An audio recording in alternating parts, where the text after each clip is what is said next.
দীর্ঘদিন ধরে যা অস্বীকার করে আসছিল তেহরান, এখন তাই যেন সময়ের দাবি। ইসরায়েলের সাথে ক্রমবর্ধমান উত্তেজনা এবং আঞ্চলিক যুদ্ধ পরিস্থিতির আশঙ্কায় নিজেদের পারমাণবিক নীতি পরিবর্তনের ইঙ্গিত দিয়েছে ইরান। দীর্ঘদিনের শান্তিপূর্ণ পারমাণবিক কর্মসূচির অবস্থান থেকে সরে এসে দেশটিতে এখন প্রকাশ্যে পারমাণবিক বোমা তৈরির পক্ষে জোরালো দাবি উঠছে। কট্টরপন্থী নীতি নির্ধারকদের এমন অবস্থানে বিশ্বজুড়ে নতুন করে উদ্বেগের সৃষ্টি হয়েছে।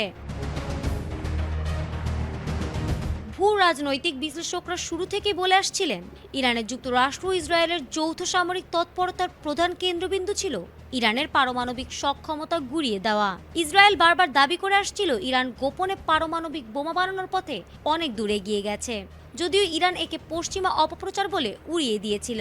কিন্তু গত বছরের শেষ দিকে ও চলতি বছরের বেশ কিছু স্পর্শকাতর স্থাপনায় হামলার পর তেহরান বুঝতে পেরেছে কেবল প্রথাগত অস্ত্র দিয়ে এই চাপ সামলানো কঠিন। সম্প্রতি ইরানের পার্লামেন্টের ৩৯ জন সদস্য দেশটির সর্বোচ্চ জাতীয় নিরাপত্তা পরিষদের কাছে একটি চিঠি পাঠিয়েছেন। এতে তারা বর্তমান প্রতিরক্ষার ডক্ট্রিন বা সামরিক নীতি পরিবর্তনের দাবি জানিয়েছেন। তাদের মতে ইসরায়েলের পক্ষ থেকে সরাসরি হামলার হুমকির মুখে টিকে থাকতে হলে ইরানের হাতে পারমাণবিক অস্ত্র থাকা এখন সময়ের দাবি।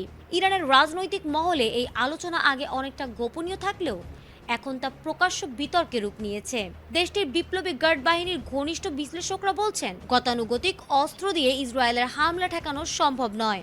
পারমাণবিক বোমা তৈরি করলে তা বড় ধরনের প্রতিরোধ হিসেবে কাজ করবে। যদিও ইরানের সর্বোচ্চ নেতা আয়াতুল্লাহ আলী খামেনির একটি পুরনো ফতোয়া অনুযায়ী পারমাণবিক অস্ত্র তৈরি নিষিদ্ধ, তবে বর্তমান প্রেক্ষাপটে সেই অবস্থান পরিবর্তনের সুযোগ আছে বলে মনে করছেন অনেক সংসদ সদস্য। আগে যেখানে বোমা তৈরির কথা বললে ইরান সরকার কঠোর প্রতিবাদ জানাতো, এখন সেখানে রাষ্ট্রীয় টেলিভিশনের নিয়মিত বিশ্লেষকরা পারমাণবিক সক্ষমতা অর্জনের প্রয়োজনীয়তা নিয়ে যুক্তিতর্ক দিচ্ছেন। অর্থাৎ যা ছিল গোপন তা এখন প্রকাশ্য।